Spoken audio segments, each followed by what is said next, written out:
الشيطان اللعين الرجيم بسم الله الرحمن الرحيم الحمد لله رب العالمين بارئ الخلائق أجمعين ثم الصلاة والسلام والتحية والإكرام على الرسول الأنام النبي الأمي المكي المدني القرشي الحاشمي البطحي الأبطحي الذي سمي في السماء بأحمد وفي الأرضين بأبي القاسم المصطفى محمد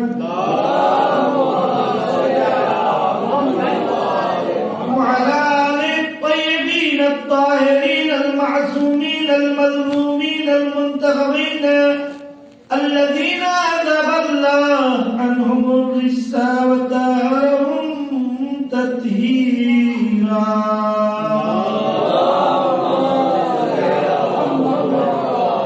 واللعنة الدائمة الباقية على أعدائهم وقاتلهم ومنكري فضائلهم وغاصبي حقوقهم ومقامهم أجمعين من يوم ليلتنا هذه إلى يوم الدين. أما بعد فإن الله سبحانه وتعالى قال في كتابه الكريم بسم الله الرحمن الرحيم ولا رطب ولا يابس إلا في كتاب مبين. صلى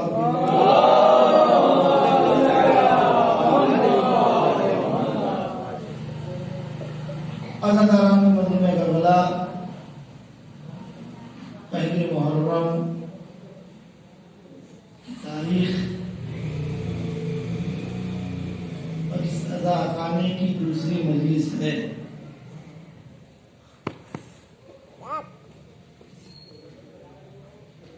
جس آئے وافی ہدایہ کو سرنامہ کلام قرار دیا ہے وہ اللہ کا وہ کلام ہے کہ اگر قلب پیغمبر پر نازل نہ ہوتا اور پہاڑ پر نازل ہو جاتا تو پہاڑ کا پہاڑ رہنا پہاڑ ہو جاتا. کیا بات ہے، سبحان اللہ سبحان اللہ. پہاڑ اگر آج تک پہاڑ ہے تو اس کا مطلب یہ ہے کہ پہاڑ پر قرآن نازل نہیں ہوا. قلب پیغمبر پر نازل ہوا، ورنہ اگر قلب پیغمبر پر نازل نہ ہوتا تو آج پہاڑ نہ رہتا اور ہمارے لیے تلاوت کلام پاک پڑھنا بھی پہاڑ نہ رہتا. تلاوت کرنا بھی اس وقت ہمارے لیے پہاڑ ہے. میں آپ کو ایک بات بتاؤں کہ انصاف سے بتائیے کہ اگر کوئی انسان، جو ہمارا ماحول ہے اس ماحول کی بنیاد پر کہہ رہا ہوں کہ اگر کوئی نان مسلم یعنی غیر مسلم آئے اور ہمارے پاس آنے کے بعد ہم سے یہ کہنے لگے کہ میں آپ کا مذہب قبول کرنا چاہتا ہوں، مذہب اسلام قبول کرنا چاہتا ہوں، لیکن یہ بتائیے کہ کیا آپ کے اسلام کے سلسلے میں آپ کی کوئی کتاب ہے؟ آپ کے پاس کوئی ایسی کتاب ہے کہ جس کو اسلام کی کتاب کہا جائے؟ تو اب یہ بتائیے کہ ہم اس کا جواب کیا دیں گے؟ ہے یا نہیں ہے؟ ترغیب میں پڑھتے ہیں جب فرشتے آئیں اور پوچھیں کہ تمہاری کتاب کیا ہے تو کہہ دو القرآن کتابی، قرآن ہماری کتاب ہے. تو پتہ یہ چلا کہ عالم اسلام میں جہاں کہیں بھی مسلمان ہے اس کی کتاب قرآن ہے. یعنی قرآن اگر اس مسلمانوں کی کتاب ہے تو مسلمان وہ ہے جو صاحب اسلام ہے. تو اسلام کی کتاب کا نام ہے قرآن. ہے یا نہیں؟ اسلام کی کتاب کا نام ہے قرآن. اچھا اب ہم نے یہ کہا جی ہاں سرکار ایک کتاب ہے جو اللہ نے ہمارے حضور پر نازل فرمائی تھی اور اس کے قرآن مجید کہا جاتا ہے. یہی کتاب ہے کہ جو کتاب اسلام اور کتاب مسلمان کے نام سے مشہور ہے. تو اب ہم اس کو اگر دیے کہ یہ لیجیے کتاب، تو اب وہ جب موٹی سی کتاب کو دیکھے گا جو تقریباً 500 صفحے کے قریب ہوتی ہے، اگر ترجمہ ہو تو اور بھی زیادہ اور تفسیر ہو جائے تو کیا کہنا.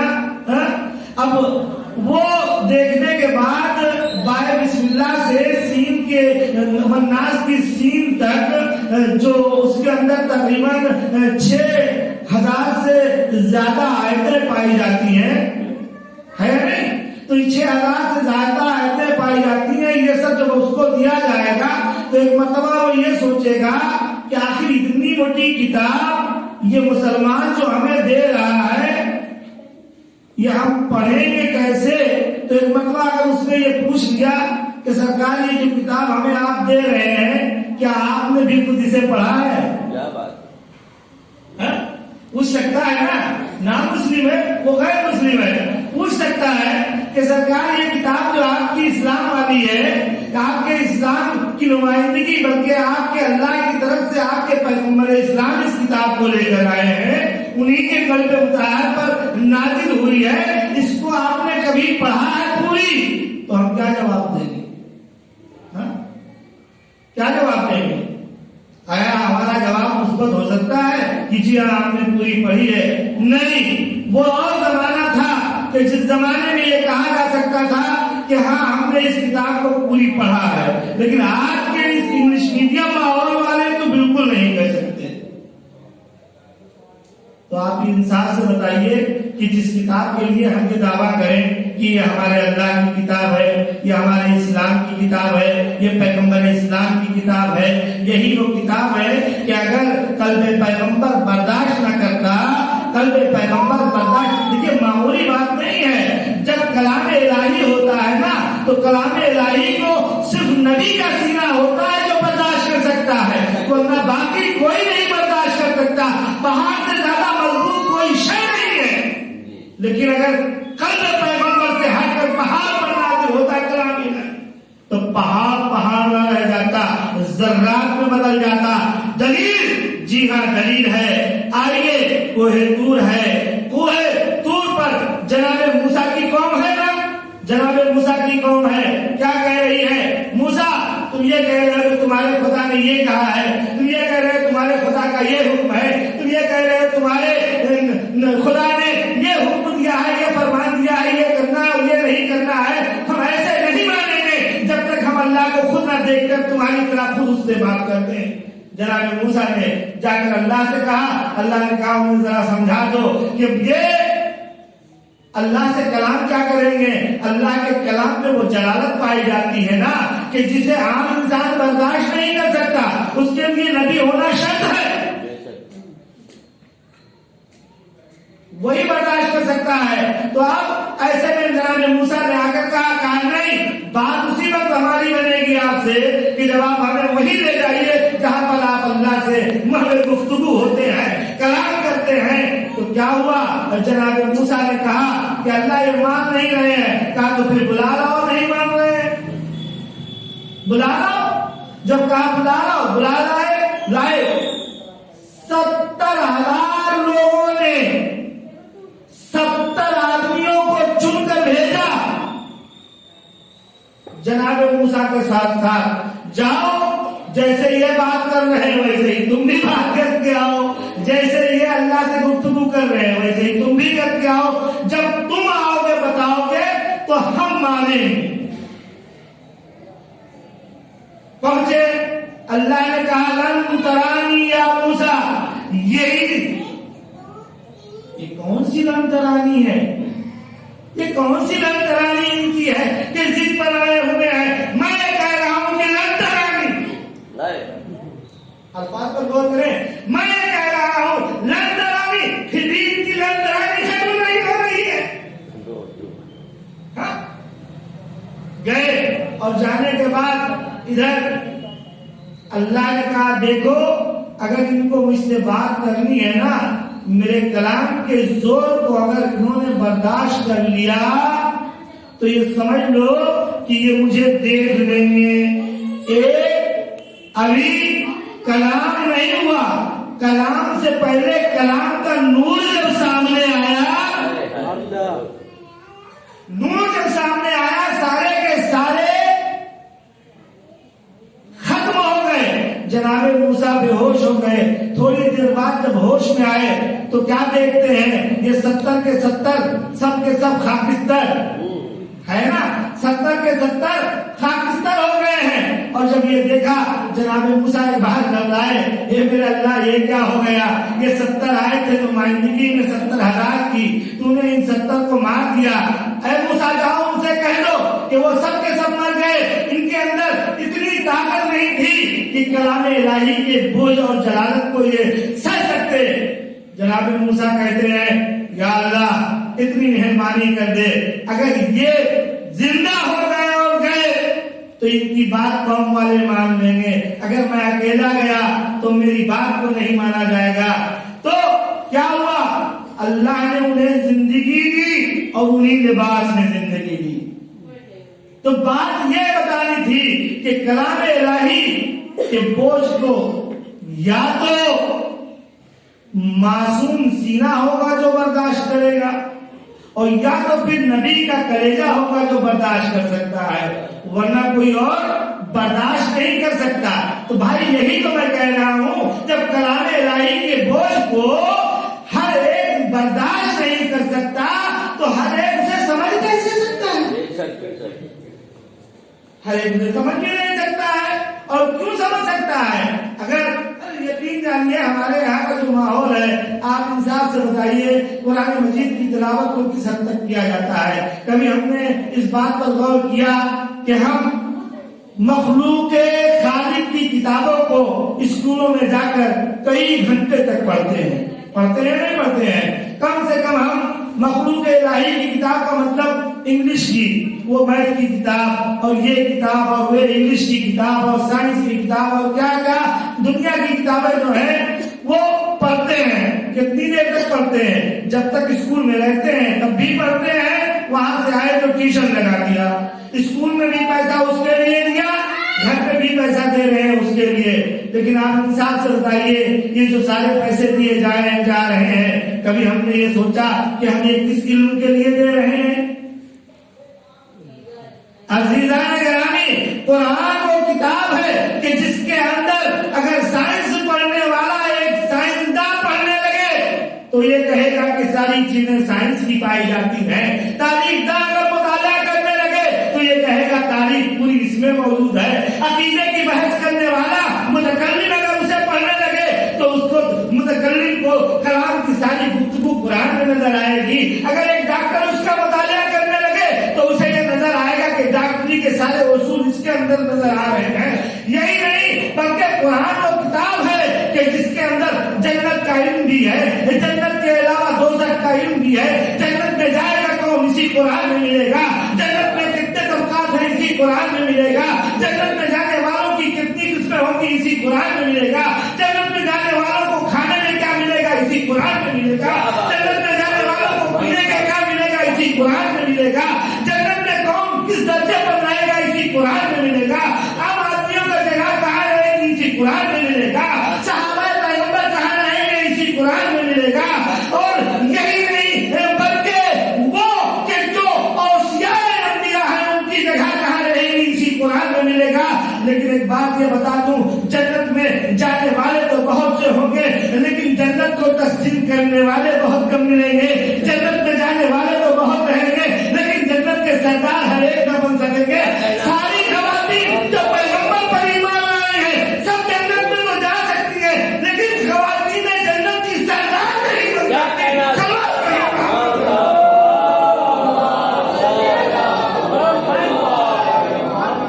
تو قرآن میں جنت بھی ملے گی، قرآن میں جہنم بھی ملے گی، جہنم کے کتنے طبقات ہیں قرآن میں ملے گا، جہنمیوں کی غذا کیا ہے قرآن میں ملے گا، جہنم میں کس کا ٹھکانہ ہے یہ قرآن میں ملے گا، جہنم والے کیا کہیں گے جنت والوں کے لیے یہ قرآن میں ملے گا، ان کی حسرتیں کیا ہیں یہ قرآن میں ملے گا۔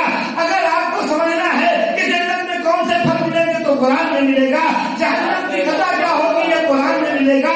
جنت میں نہریں کیسی ہوگی یہ قرآن میں ملے گا. سرزمین کیسا ہوگا یہ قرآن میں ملے گا. کوثر کیسا ہوگا یہ قرآن میں ملے گا. کوثر کون پیے گا یہ قرآن میں ملے گا. ساتھی کوثر کون ہوگا یہ قرآن میں ملے گا. بس اتنا بتا دوں کہ کوثر پینے والے تو بہت ہوں گے لیکن ساتھی کوثر صرف ایک ہوگا.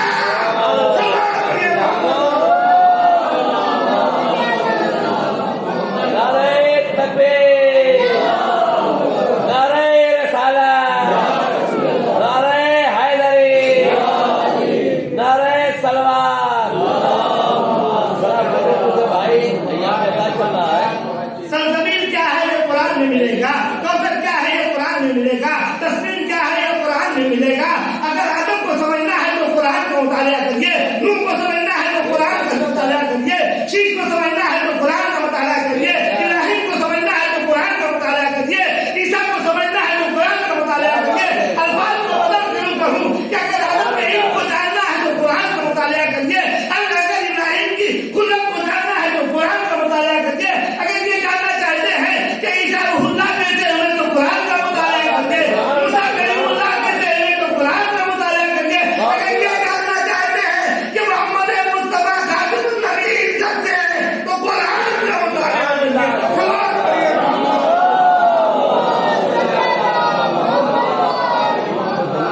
سلام اور بھیج دیجیے.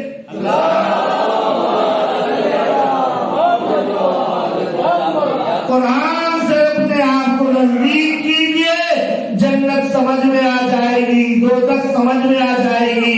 کوثر سمجھ میں آ جائے گا. سلسبیل سمجھ میں آ جائے گا. آدم سمجھ میں آ جائیں گے.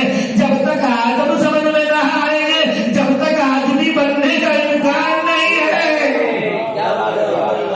اگر آدمی بننا چاہتے ہیں تو قرآن کا مطالعہ کیجیے. ارے جناب آدم تو اس وقت تک آدم نہ بنے جب تک آسمان کی تلاوت نہ کرے. جب آسمان کی تلاوت کی تو جناب آدم بنے. اب آدم کی اولاد اگر آدمی بننا چاہتی ہے تو انہیں آسمان کی تلاوت کرے. اور وہ آسمان کب ملے گے؟ جب قرآن کی تلاوت کی جائے گی تب سمجھ میں آئے گا وہ آسمان ہے کون جس کی وجہ سے آدم کو آدمیت کی سند ملی. چلو اپنے محمد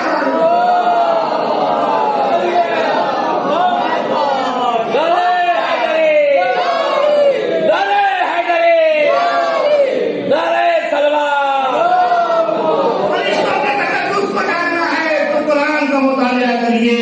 فرشتوں کی تعداد کو جاننا ہے تو قرآن کا مطالعہ کریے. فرشتوں کے انجام کو جاننا ہے تو قرآن کو مطالعہ کریے. فرشتے کون سے ضبط کیے گئے ہیں اس کو سمجھنا ہے تو قرآن کا مطالعہ کریے. کن فرشتوں کو بخش دیا گیا ہے اس کو جاننے کے لیے قرآن کا مطالعہ کریے. فرشتے کن کن اقوام پر کس کام کے لیے معین کیے گئے ہیں اسے جاننا ہے تو قرآن کا مطالعہ کریے. قرآن کا مطالعہ کرتے جائیے. دنیا بناتے جائیے. آخرت سنوارتے جائیے.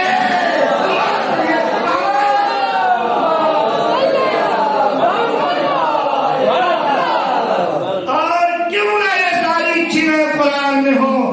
اس لیے کائنات کا مشکل کشا جواب دے رہا ہے منبر سلونی سے. کیا جواب دے رہا ہے؟ یہودی کا جواب دے رہا ہے مولا. کیا جواب؟ کل والا سوال یاد ہے نا؟ کل والا سوال یاد ہے؟ وہ کون سی شے ہے کہ جو اللہ کی مخلوق نہیں ہے؟ انصاف سے آپ بتائیے کہ کائنات میں کوئی ایسی چیز ہو بھی سکتی ہے کہ جو اللہ کی مخلوق نہ ہو؟ یہ تو بس وہی بتا سکتا ہے نا. وہی بتا سکتا ہے کہ جس کی آنکھوں کے سامنے کائنات کی تخلیق کو خالق کائنات نے انجام دیا ہو. بلکہ یہ کہوں کہ دنیا کو بناتے وقت جن ہاتھوں کو خالق کائنات نے استعمال میں لیا ہے, جن آنکھوں کے ذریعے سے ان کی نقشہ کشی کی گئی ہے, جن زبانوں کے ذریعے سے ان کے اندر تکلم دیا گیا ہے, ذرات بھی بولتے ہیں, تکلم دیا گیا ہے, جب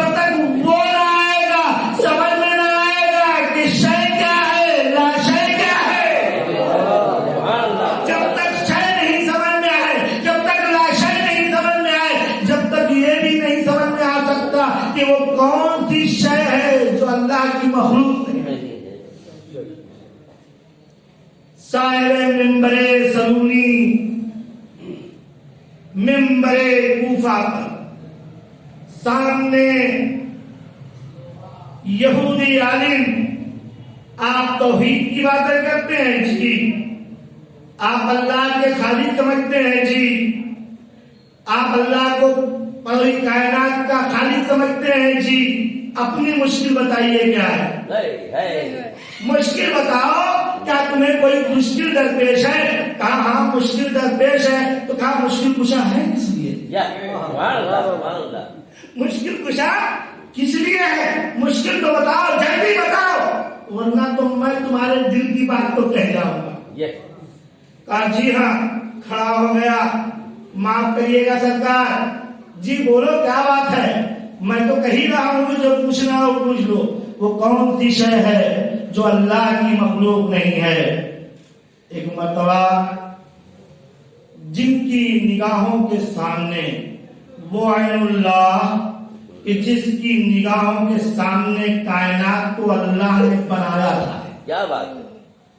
سبحان اللہ. وہ ید اللہ کہ جس کے دستان مبارک ایسے رہے کہ جس نے معراج میں نبی کو یہ بتایا کہ اللہ کے ہاتھ کون سے ہیں. ایک مرتبہ کہا اچھا ہوا کہ مجھ سے پوچھ لیا، اچھا ہوا مجھ سے پوچھ لیا، ورنہ اگر علی سے نہ پوچھتے تو قیامت آ جاتی. جواب کیا بات ہے؟ کیا بات ہے؟ قیامت آ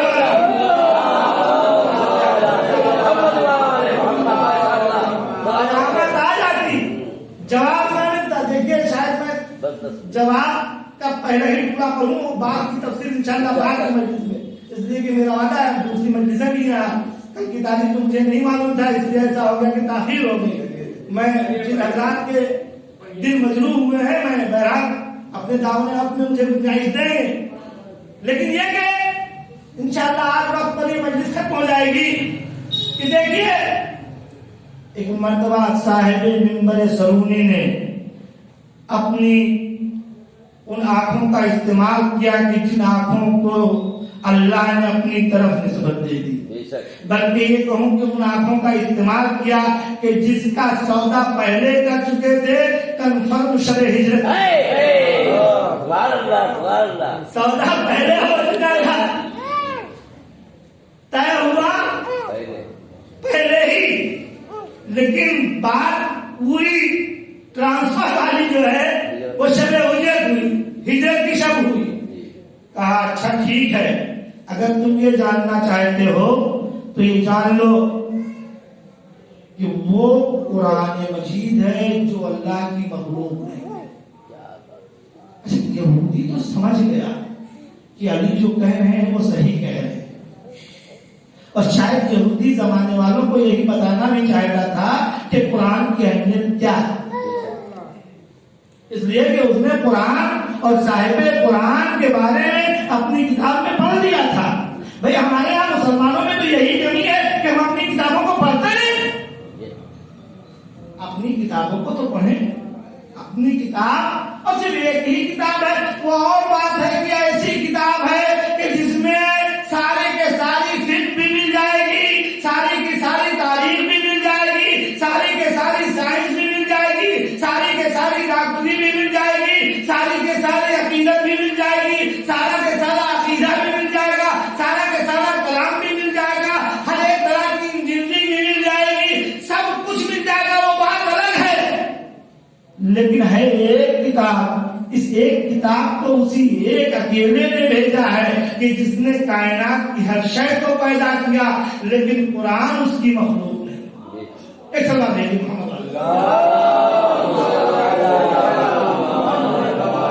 مجھے مسائل پڑھنے میں تکلف نہیں ہوتا. کیوں؟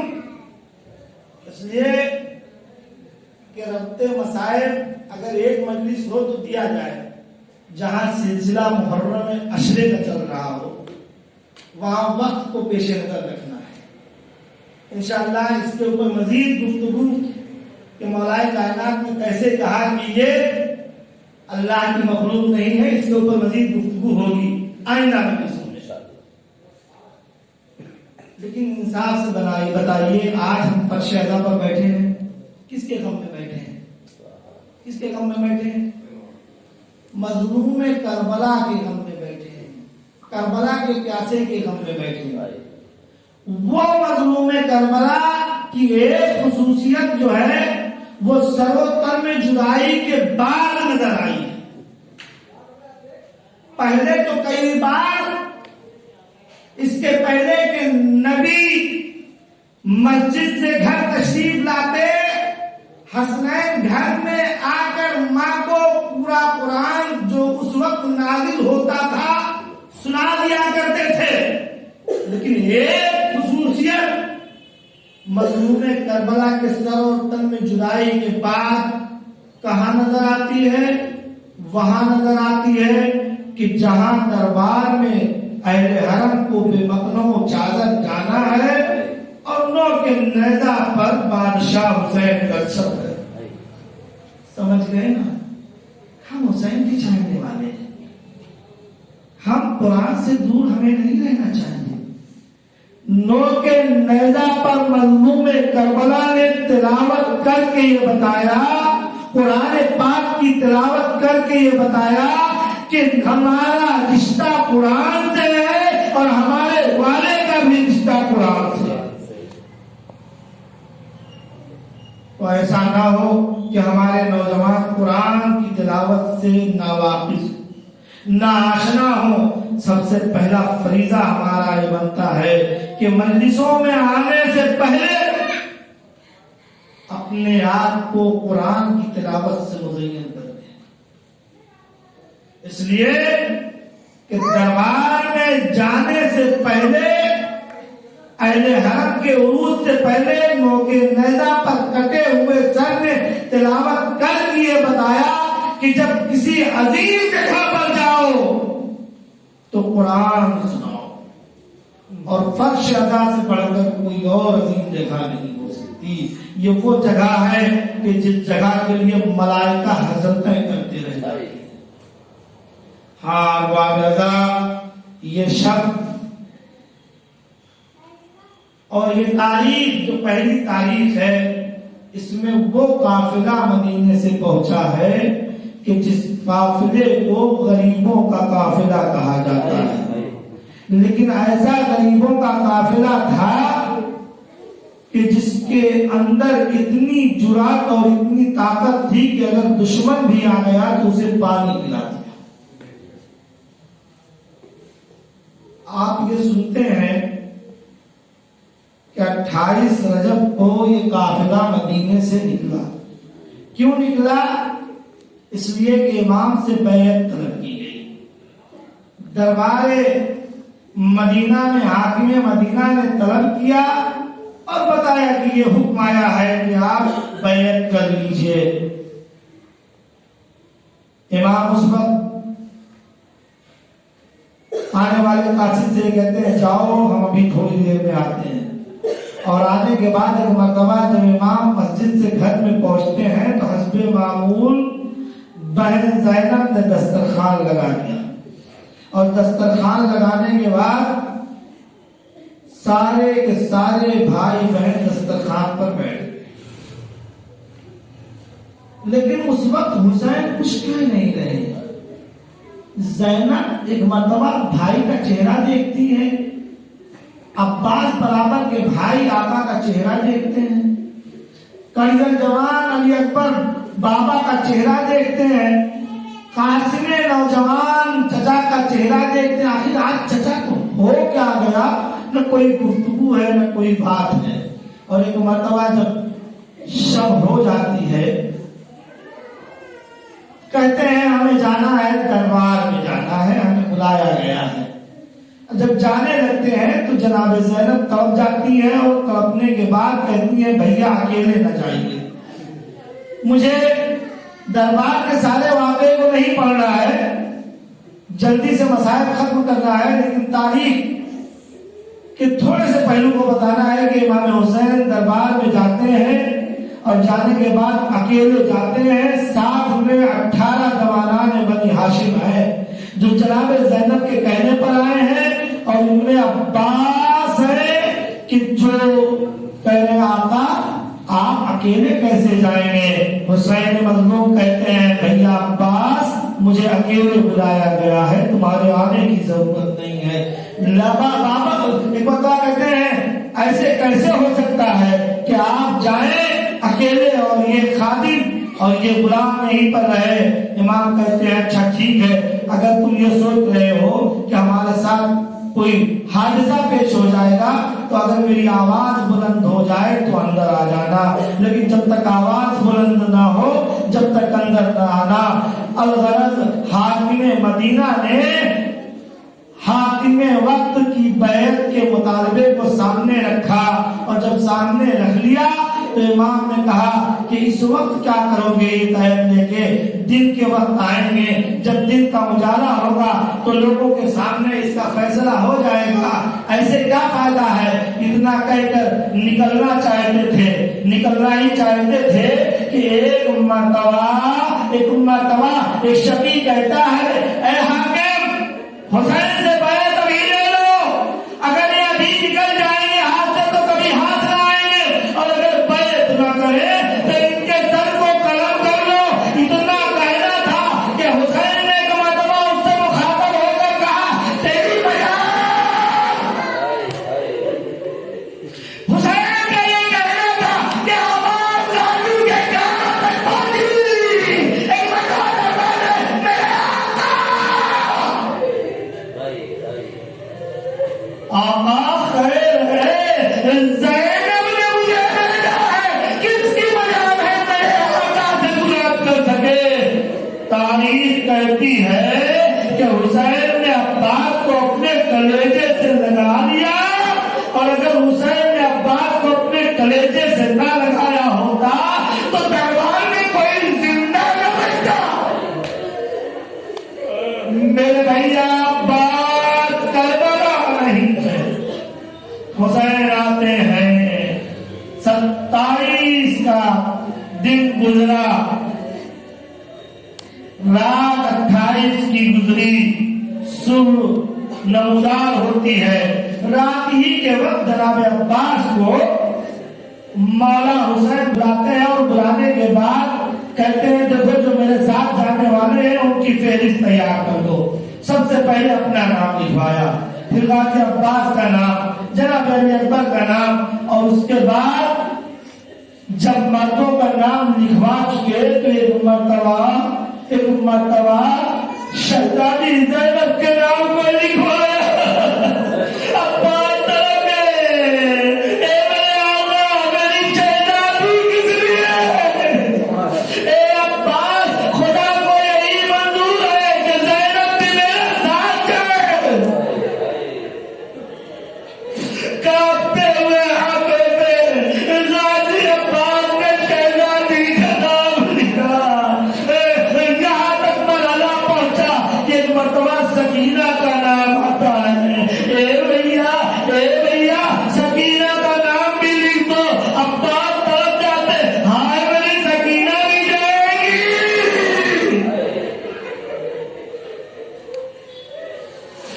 سکینہ کا نام لکھ دیا گیا۔ سکینہ نے سنا کہ میرا نام لکھا گیا، اور اس کے بعد فہرست کو بند کر دیا گیا، اور جب بند کر دیا گیا سکینہ جاتی ہے اپنی ایک اور بہن کے پاس، فاطمہ صغریٰ کے پاس جانے کے بعد کہتی ہے اے بہن صغریٰ کربلا جانے والوں کی فہرست تیار ہو گئی ہے، لیکن ایک بات بتاؤں سب کے نام لکھے گئے ہیں، ارے حتیٰ علی اصغر کا نام بھی لکھا گیا ہے، لیکن آپ کا نام نہیں موجود ہے۔ ہاں داداؤ صغریٰ طرف گئی، پہلے پھوپھی کے پاس آتی ہیں، پھوپھی اماں یہ کہاں جایا جا رہا ہے، بابا کہاں جا رہے ہیں، یہ کیسی تیاری ہو رہی ہے؟ پھوپھی اماں کے بعد ایک مرتبہ کہا، بابا کے پاس آنے کے بعد بابا مجھے معلوم ہو چکا ہے کہ آپ کہاں جا رہے ہیں، لیکن میری بھی تمنا ہے کہ مجھے ساتھ